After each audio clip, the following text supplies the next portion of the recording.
நேற்று ஈவினிங்காக ஒரு சம்பவம் ஆயிட்டுங்க. என்னங்கிறத வீடியோட எண்டில் சொல்கிறேன். நேற்று மதியம் போல் அப்படியே குளிச்சுட்டு சின்னதாக ஒரு மேக்கப் பண்ணிவிட்டு அப்படியே குக்கிங் வேலை செய்யலான்னு சொல்லிட்டு ஸ்டார்ட் பண்ணிட்டேன். ரொம்ப நேரம் யோசித்து என்ன குழம்பு வைக்கலான்னு சொல்லிட்டு யோசிச்சுப்போ சரி புளி குழம்பே வச்சிடலான்னு சொல்லிட்டு அதுக்கு தேவையான காய் எல்லாமே எடுத்து வச்சுக்கிட்டு இருந்தேன். கத்திரிக்காவும் தக்காளியும் நல்லா சுட்டுட்டு அதோட தோலெல்லாம் நீக்கிட்டு அதுக்கப்புறம் வச்சுருந்தேன். ஆல்ரெடி ஒரு டைம் வச்சுருந்தேன். டேஸ்ட் வைஸ் நல்லாயிருக்கும், நல்லா டிஃப்ரெண்ட்டாக இருக்கும். அதனால் அதே மாதிரி தான் ட்ரை பண்ணியிருந்தேன். லாஸ்ட்டாக வந்து குழம்புலாம் கொதித்து இறக்கம் போகிறப்ப கொஞ்சமாக வெல்லம் மட்டும் போட்டிங்கன்னா சூப்பராக இருக்கும்.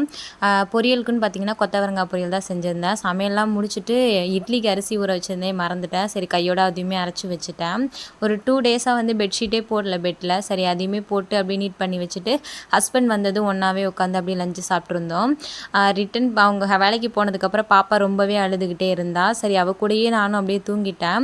ஒரு 4 ஹவர்ஸ்க்கு அப்புறம் நான் வெளில வந்து பார்த்தா மாவு ஃபுல்லாக பொங்கி வலிஞ்சு ஊற்றிருச்சு. இதுதான் நேற்று நடந்த சம்பவமே. பார்த்ததுமே ஒரே